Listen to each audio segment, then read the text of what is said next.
In today's video, we are going to be going over my favorite shots that I shot during the World Series. Welcome back to the channel, everyone. What is up? Welcome back. Pete here.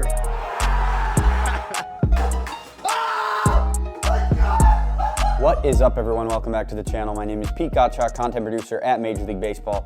It's now the off season, but the World Series just happened about a week and a half ago, and I was out there in LA shooting the first two games and media day and all that stuff. And I wanted to go through a couple of my favorite shots that I shot out there during those first two games. Very close, very tight affairs, awesome games. The Freddie Freeman moment was incredible. So I want to take y'all through how I shot them, what was going through my mind at the time, the context, the situation, all of the above. And hopefully you guys are able to understand and prepare yourselves better in certain situations when you're shooting your own games or you're shooting your own things. So let's get into it. So first on my list of shots that I want to go over is the Freddie Freeman Grand Slam, and I was assigned to do the walk-off shot here after the game on the Ronin, and it didn't go exactly as I planned it, but I did get a shot that performed really well on social.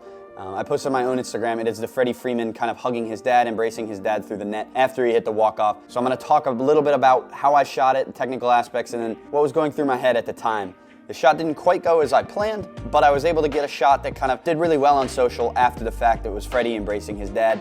And this was shot on a Canon C70 on a DJI RS2 gimbal. I had a Rode mic on top just for backup audio, and I was in 120 frames a second, f2.8. As I mentioned, this shot didn't really go as planned, and you can see I'm awaiting to go onto the field as the walk-off celebrations are happening. And I kind of just got stuck behind a bunch of people. That's okay, factors out of my control.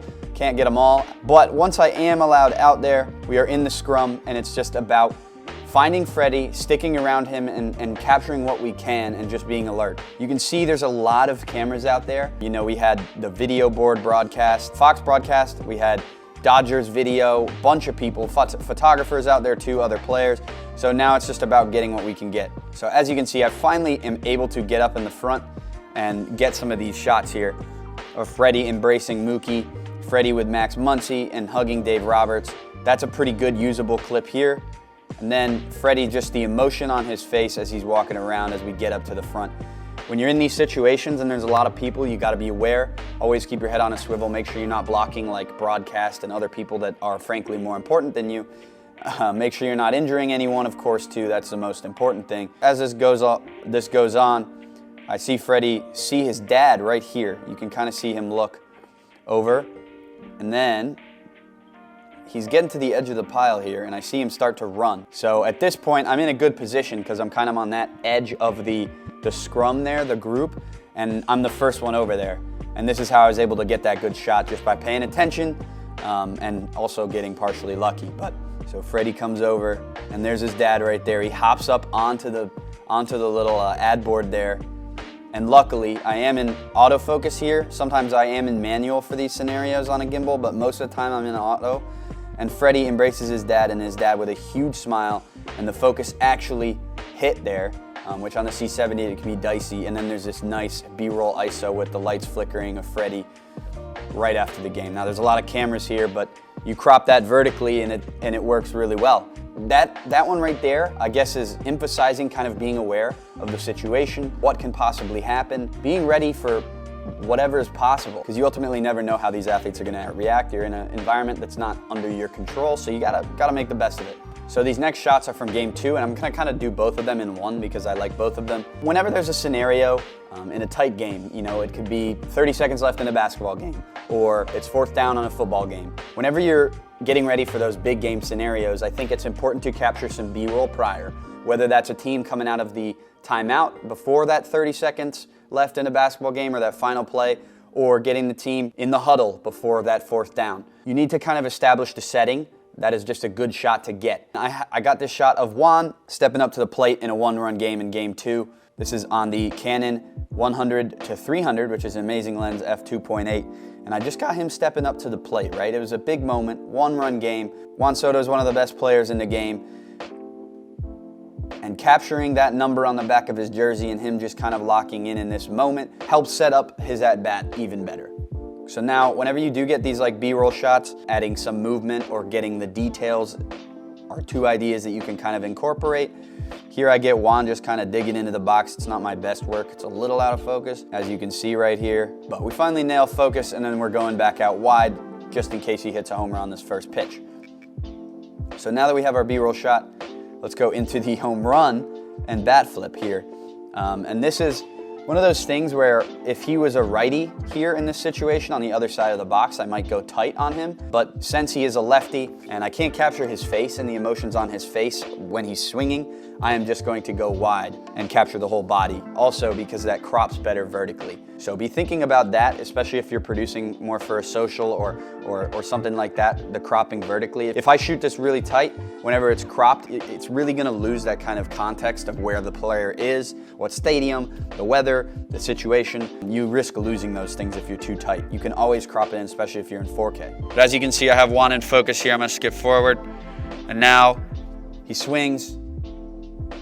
And at this point, when he hits his ball, you can't hear it here, but I heard it in real time. You can tell the way he reacts, this ball is probably gonna be a homer. So it's important to nail the focus if you are in if you are in manual. You should be in manual. I've been over this many times. But now it's a point where I know he's gonna celly, it's Juan Soto, I know he's gonna do something.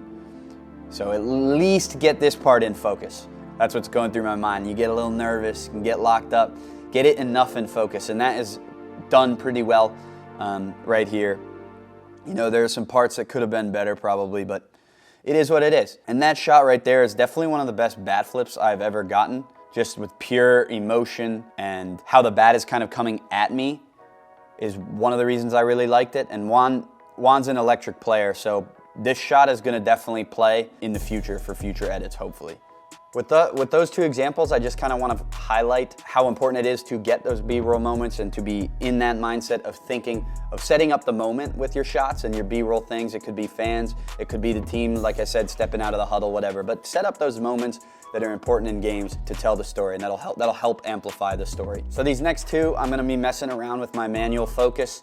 And this is where manual focus really allows you to kind of have more control over your shots, and it also allows you to add depth to your shots. I'm gonna start with this Edman home run, and like I said with Soto, if he was a righty, I'd be in on tighter, and here on Edman, I am a little tighter rather than going wide. But I shoot this in slow-mo again. Edman really blurred out there with this new lens, and I believe I also upped my shutter speed here to 90 degrees, so 1/500 to get more like a sharper image and less motion blur.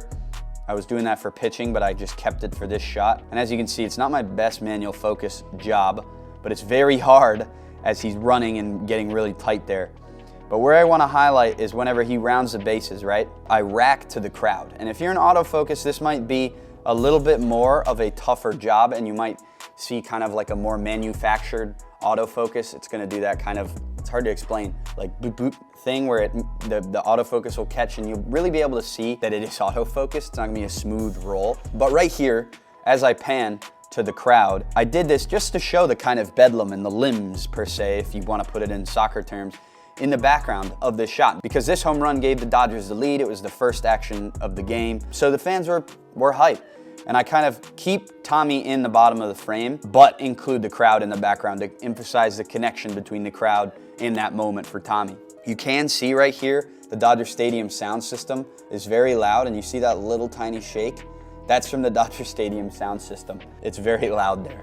But as Tommy comes back around third, we get the rally towels, we get everything, and we're gonna rack focus back into him and highlight him as we see his face coming in down the third baseline. High fives Kike, and that's a shot. But without manual focus there, the autofocus might catch an umpire or another player in the foreground or catch on Tommy. And then also, like I mentioned, you're gonna get that weird kind of autofocus catch. Just something to consider. With manual focus on a shot like that, you're gonna have a lot more control. Seeing Tommy in the foreground there, the crowd in the background, there's some depth there. Little things like that will improve your shots over time as you get more comfortable with manual focus. And this Freeman pre-at-bat B-roll is also kind of in the same vein. I went really tight here on Freddie because it was his first at-bat after that game-winning grand slam in Game 1, which was one of the most iconic moments in World Series history. So if Freddie were to lead off the game here with another homer, then we're gonna use this shot. As Freddie steps up, we can get the really good details in this B-roll shot. This lens, like I said, is absolutely insane. But as Freddie gets closer to me and I get him looking kind of in focus, I start to rack back so you can see the fans slowly rising for Freddie so they can show their appreciation for him. And you still get Freddie, you can still tell that that is Freeman 5 on his jersey, and all that crowd rising, just giving him their appreciation for what he did last night. And this is probably the smoothest part as Freddie's about to take a practice swing. We rack back to him. And then again, we're back to the crowd as he is stepping into the box with the rally towels and everything. So, and then down to his feet. So this is like, if you want to get a multiple different B-roll angles and details and the crowd and the environment, this is how to do it and go about it. You add a little movement there, and that sets up Freddie's at bat, and it shows off the connection with the fans, all in one shot. So that was a couple of my favorite shots from the World Series. I hope y'all enjoyed. I could go on talking about how I shot a bunch of things during the World Series or during the season. Let's just keep this video brief. I want to just go through a couple for y'all. If you do have any questions about like gear or other things that I used to get those shots, let me know in the comments below, or you can always DM me on Instagram at PeteChalk. But I will see y'all in the next video.